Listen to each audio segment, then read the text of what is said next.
कितना 2 इंच नीचे जाना चाहिए। जैसे 1 2 3 4 5 6 29 30।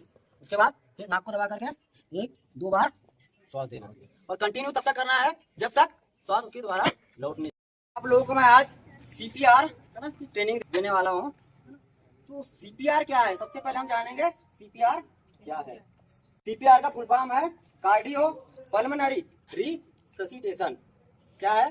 Cardio pulmonary resuscitation. वो थोड़ा सा वर्ड क्या है, वो डिफिकल्ट है ना, मतलब याद नहीं होता है। क्या है? Cardio pulmonary resuscitation. ठीक है, यह एक क्या है, इमरजेंसी लाइफ सेविंग प्रोसीजर है। इमरजेंसी आपातकाल में जीवन रक्षक प्रक्रिया है।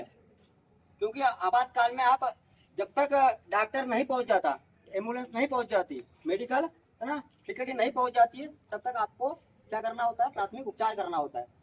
तो यह CPR कार्डियो मतलब मेडिकल टर्म है।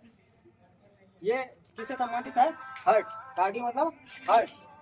पल्मोनरी मतलब क्या होता है? रेस्पिरेशन से, है ना, श्वसन संबंधित है ना टर्म है ये कार्डियो पल्मोनरी। और रिससिटेशन मतलब पुनर्जीवित करने के, है ना। तो मतलब किसको आप हृदय और फेफड़े को, है ना, लंग्स को क्या कर रहे हैं? पुनर्जीवित। किसके माध्यम से? CPR देकर। ठीक है, तो हम अभी उसका डेमो करेंगे। ये कब दिया जाता है CPR? कब दिया जाता है? तो CPR जब दिया जाता है जब किसी को हार्ट अटैक आता है, या फिर कार्डियक अरेस्ट होता है, या फिर कोई इलेक्ट्रिक शॉक लगा है ना, उस कारण से उसकी हृदय गति रुक गई है, या उसको श्वास लेने में प्रॉब्लम हो रही, श्वास नहीं ले पा रहा है, या फिर कोई इंजरी हो गई, मतलब एक्सीडेंट हो गया है, कोई ऊपर से गिर गया बेहोश हो गया है, या फिर कोई दुर्घटना हो गई बाइक से बेहोश हो गया, या फिर वो उसको ड्रग्स के रिएक्शन से वो बेहोश हो गया है, तब भी CPR दिया जाता है। तो आइए आप, तो सबसे पहले अगर कोई भी मरीज है ना बेहोश हुआ है तो उसको सबसे पहले क्या करना चाहिए? सेफ प्लेस में लाना चाहिए। अगर आपका आवाज कहीं हिट है ना, ऐसा नहीं कि CPR वहीं पर अपन देने लग गए, अपने कहाँ लाना चाहिए? सबसे पहले सेफ जोन में, है ना। उसके बाद में CPR प्रारंभ करना है। सबसे पहले क्या करना है अपने को? उसका जो शर्ट है ना, शर्ट को ओपन कर लेंगे ताकि कंफर्ट हो जाए। सबसे पहले अपन को क्या चेक करना है? एयरवे। एयरवे चेक करने के लिए अपने को हेड को टिल्ट करना है पीछे की ओर, और ये चीन है ना, चीन को लिफ्ट करना है। इसको अगर ये ऐसा रहेगा ना तो क्या है, यहाँ पर श्वास लेने में उसको तकलीफ होगी, है ना। तो इसको क्या करना है? हेड को पीछे की ओर टिल्ट करना है और चीन को लिफ्ट करना है, चीन को उठाना है इस तरीके से, है ना, ताकि अगर उसको श्वास लेने में प्रॉब्लम है तो श्वास, है ना, प्रॉपर तरीके से ले ले। और उसमें उसके मुंह में देखना है कि कहीं जीभ पलट तो नहीं गई है। बेहोश होता है तो जीभ क्या पलट जाती है और श्वसन नली में टकराती है, और उसके कारण क्या होता है? श्वास नहीं ले पाते हैं, है ना। और नाक में भी अपने को देख लेना है कि कहीं कुछ फंसा तो नहीं है। ठीक है, ये हुआ A। अगला है B, वो ब्रीदिंग ले रहा है क्या नहीं, श्वास ले रहा है क्या नहीं। श्वास ले रहा है क्या नहीं कैसे पता चलेगा? हम यहाँ पर चेस्ट पे हाथ लगाएंगे, ये अगर छाती ऊपर नीचे हो रही है मतलब श्वास ले रहा है। ठीक है, और यहाँ पर भी चेक कर सकते हैं अपन, कान लगा करके ऐसे चेक कर सकते हैं कि ये श्वास ले रहा है या नहीं ले रहा है। तीसरी चीज है सर्कुलेशन। तो सर्कुलेशन कहाँ पर चेक करोगे? सर्कुलेशन हम यहाँ पर चेक करते हैं, हाथ की। और सबसे सही तरीका है सर्कुलेशन चेक करने का, ये जो नाड़ी है ना, गले की नेक की है नाड़ी, तो यहाँ पर आप, है ना, एक नस रहती है ना जो हृदय से, है ना, जो दिल है, दिल से खून को पंप करके मस्तिष्क तक, है ना, प्रवाहित करती है। तो ये बहुत, है ना, तेज धड़कती है। तो यहाँ पर आप चेक करते हो तो पता चलता है कि अगर थोड़ा भी अगर, है ना, दिल धड़क रहा है तो भी अपने को पता चल जाएगा। ठीक है, तो ये हुआ सर्कुलेशन। जैसे क्या एयरवे प्रॉपर एयर ले रहा है या नहीं ले रहा है।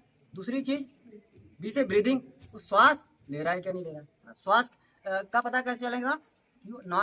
नाक के पास अपन कान लेके जाएंगे तो पता चलेगा श्वास ले रहा है, और छाती पे सीने पे हाथ रख करके भी, है ना, उसका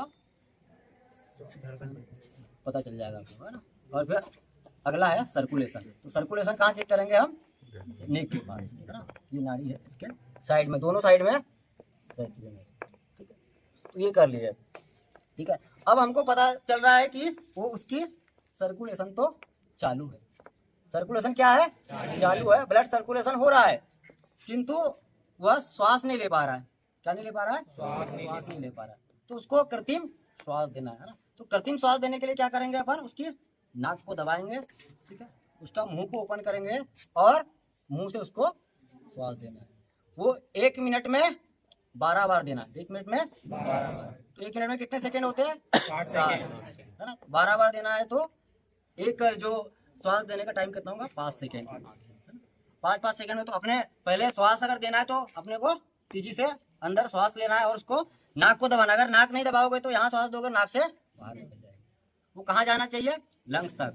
लंग्स को श्वास है ना मिलेगी, हवा मिलेगी तो फिर वो फिर से दोबारा वो काम करना स्टार्ट कर देगा। नहीं तो अगर यहाँ डाल के नाक से बाहर निकाल दी कोई मतलब नहीं निकलेगा। श्वास क्यों नहीं ले पा रहे, क्योंकि आपका लंग्स काम नहीं कर रहा। तो कृत्रिम श्वास देंगे और ये जब तक देना है ना, जब तक वो खुद से श्वास नहीं ले पाता या फिर जब तक डॉक्टर उपस्थित नहीं हो जाता। तो ये तो क्या हुआ, जब वो श्वास नहीं ले पा रहा लेकिन सर्कुलेशन चालू है। अगर उसका सर्कुलेशन भी बंद है, ठीक है, और उसको श्वास भी नहीं ले पा रहा है, तब भी व्यक्ति मरा नहीं है ना।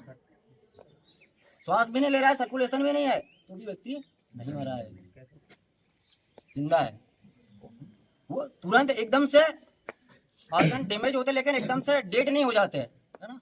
तो कुछ देर के लिए काम करना बंद किया है, लेकिन अगर दोबारा से आप कृत्रिम श्वास दे रहे हैं ना, कृत्रिम रूप से, तो अगर आप श्वास देते हो दोबारा से वो, उसका नाम ही है सीपीआर। सीपीआर क्या कर रहा है, पुनर्जीवित कर रहा है, ठीक है, किसको, हार्ट और लंग्स को। तो नाम में ही है ना छिपा हुआ। बंद भी हो जाता है तो वो आपको लगता है लेकिन अंदर कुछ ना कुछ में जान रहती है, और तुरंत अगर सीपीआर मिल जाता है तो फिर दोबारा से वो काम करने लग जाता है, ठीक है।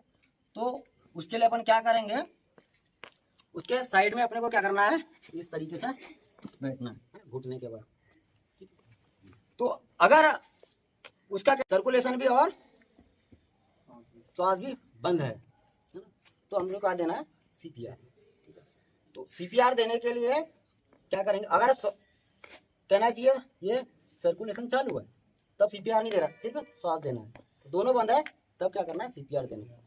सीपीआर देने के लिए इस वाले हाथ को, है ना, लेफ्ट हैंड को इस वाले हाथ से पकड़ना, क्योंकि ये तो नीचे रहेगा। दबाव किससे, क्योंकि आपके राइट हैंड से ज्यादा प्रेशर पड़ता है ना, इसलिए ऐसा आपका हाथ बनाना है और इसके चेस्ट के एकदम बीचों बीच में, कहाँ पर, चेस्ट के बीचों बीच में प्रेस करना है। और ये प्रेस कितना होना चाहिए, 2 इंच, है ना, मिनिमम कितना, 1.5 से 2 इंच प्रेस होना चाहिए। और ये होता है 1 मिनट में 100 से 120 बार। बहुत तेजी से करना है क्योंकि 1 मिनट में 100 बार मतलब बहुत होता है। और प्रत्येक 30 बार प्रेस करने के बाद 2 बार क्या करना है, उसको श्वास देना है। क्योंकि अपन दिल को प्रेस कर रहे हैं मतलब सर्कुलेशन के लिए, हार्ट के लिए, लेकिन फेफड़ा भी आपका काम नहीं कर रहा है ना, ठीक है, लंग्स भी काम नहीं कर रहे हैं। तो उसको बीच बीच में 30 बार आपको प्रेस करने के बाद 2 बार श्वास देना है। और तरीका वही, नाक को दबा करके मुंह में हवा देना, ठीक है। तो हम स्टार्ट करते हैं, बीचों बीच में रख करके इस तरीके से, और ये कितना, 2 इंच नीचे जाना चाहिए। जैसे 1 2 3 4 5 6 7 8 9 10 11 12 13 14 15 16 17 18 19 20 21 22 23 24 25 26 27 28 29 30। उसके बाद फिर नाक को दबा करके 1 2 बार श्वास देना, और कंटिन्यू तब तक करना है जब तक श्वास उसकी दोबारा लौट नहीं जाती और उसका जो हार्ट है काम करना स्टार्ट नहीं करते, तब तक देना है। या फिर अगर कहना जी 5 मिनट में अपने दिए, 5 मिनट के बाद आ गया उसको, है ना, तो बंद कर देना है। नहीं तो अगर 10 मिनट तक भी डॉक्टर नहीं आता है तो 10 मिनट तक भी कंटिन्यू, क्योंकि वैसे भी अगर गया तो वो तो गया ही है ना, लेकिन अगर कुछ है बचा तो वापस जाना जाएगी। और इसकी चिंता नहीं करना है कि इसकी रिप्स है डैमेज हो जाएगी। अरे वो आदमी मर गया तो रिप्स का क्या करोगे, रिप्स अगर डैमेज हो भी गई है तो दोबारा रिपेयर हो जाएगी। लेकिन एक बार जान चलेगी तो कुछ नहीं होने वाला है ना। एक बार अगर पंछी उड़ गया पिंजरे से, दोबारा लौट के आने वाला। और उसको करने के लिए आपको कॉन्फिडेंस होना चाहिए, उसके लिए आपको बारह प्रैक्टिस करना पड़ेगा। तो क्या आप कर पाओगे आप लोग? Yes sir. क्योंकि उस मरीज की जान हमारी कहाँ है? मुट्ठी में है,